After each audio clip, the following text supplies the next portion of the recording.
Chapter 3, Trusting Yourself.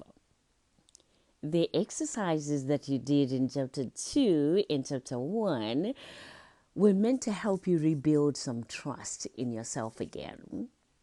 So don't be afraid to go back, re-listen to the exercise in chapter 1 and chapter 2 and do them over and over again until you can trust in yourself. When we fall out of touch with our inner selves, there's an unsettling sense of distrust that begins to brew beneath the surface. We feel like we cannot trust ourselves. We think that we are not good enough. The ego just starts playing with us in our minds. And then self-doubt creeps in. And what eventually happens is we begin to ignore the hunches and the gut feelings that would otherwise be a great asset in our lives. We just ignore that small voice within when we begin to doubt ourselves. So as you begin to spend more time with yourself and reconnect with your inner power, I want you to begin to honestly assess your strengths, your abilities, and begin to feel more in tune with your authentic self. Let's build an area where you can be your number one cheerleader, your number one marketer. You know how in business we're always talking about marketing, we're always talking about branding yourself. When you know your strengths and your abilities, it creates a unique brand, a brand that is you. So little by little, you're going to begin to trust in yourself again and rebuild the bonds that form a stable inner foundation. Over time, you realize that your inner self is not your enemy, but your greatest ally. You begin to understand that any failures or blockages that you experienced were a direct result of the disconnection from your inner self, and you commit to bridging the gap that you have created. Throughout this process, you may face some challenges, scary moments when you're not sure if you can trust your inner self. Perhaps you feel a nudge to move in a certain direction, and then you have doubts about whether it's a genuine insight or wishful thinking. Or you might feel confused and scattered, still unsure what your inner self is trying to convey to you. The best way to overcome these initial challenges is to keep testing the strengths, your inner strength, your inner connection. Start with something small, like asking your inner self to guide you in your decision making during an upcoming decision or task that you have to do. Then as you are faced with choices during the day, I want to encourage you to take a pause for a moment and turn your attention inward as you consider your options.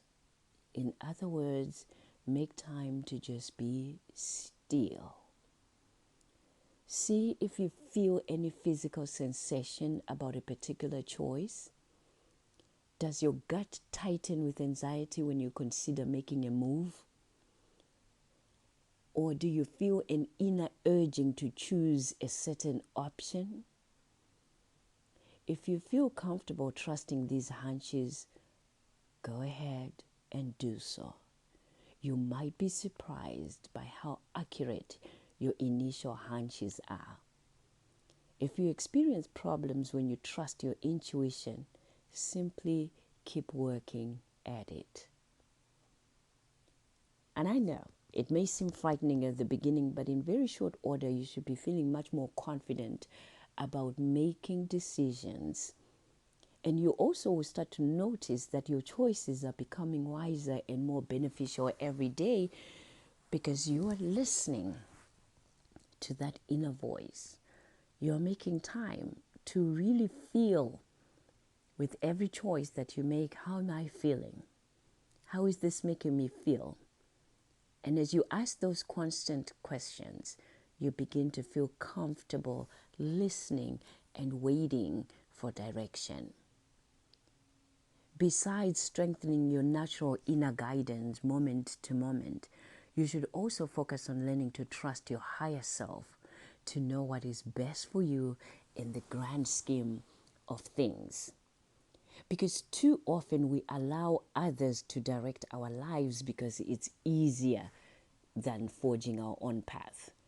We are afraid to upset someone or offend them or hurt their feelings, so we let go of controlling our own lives and let them do it for us. An example of that is staying in a relationship for too long when you know you're not happy, it's not serving you, you're doing most of the work in that relationship. You've been told or shown many times that I don't want you and I don't want to be with you. I'm only here, but my heart and soul is not with you. And trust me, I was in many relationships like that in my life where I didn't recognize that and I wanted to continue working and making it work.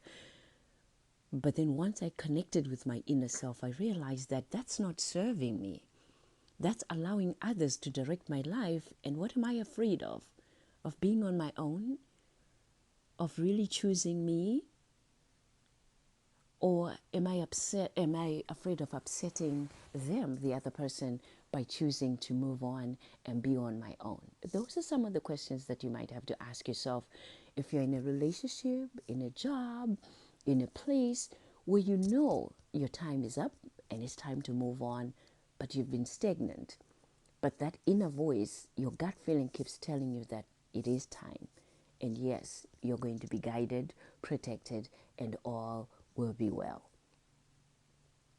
As well intentioned as some people may be, they do not know better than we do what is best for us. So the choices that other people may make can be unfulfilling, misleading, or downright dangerous if we don't pay attention to our own needs and what our inner self is directing us to do. So make it your mission to trust your inner voice. Again, the more you spend time getting reacquainted with yourself, the more quickly that you'll gain a greater understanding of who you are and what you really want in your life. If you find yourself struggling to rebuild with your inner self, consider doing a simple exercise to get the ball rolling. For an example, write an apology letter to your inner self. An apology for what, you might ask? Well, if you've ever put yourself down because you were not good at something or belittled yourself, berated yourself, or gotten angry at yourself, or even if you've ever insulted yourself or thought of yourself, maybe even called yourself stupid, or refused to honor yourself in any way, you have a cycle of destruction in motion within yourself.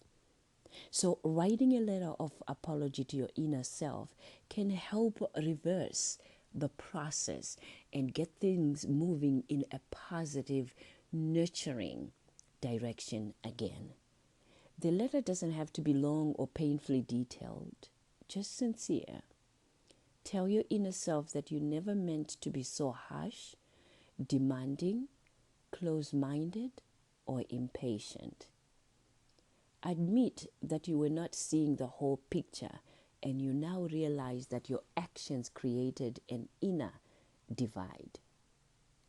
Most importantly, stress your commitment to doing better. The point of this exercise is not to humiliate you or emphasize your wrongdoing.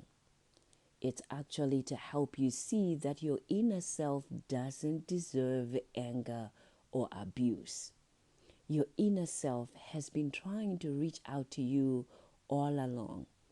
You just were not willing to listen yet. Don't be hard on yourself for this, for it's something we all do to a certain degree.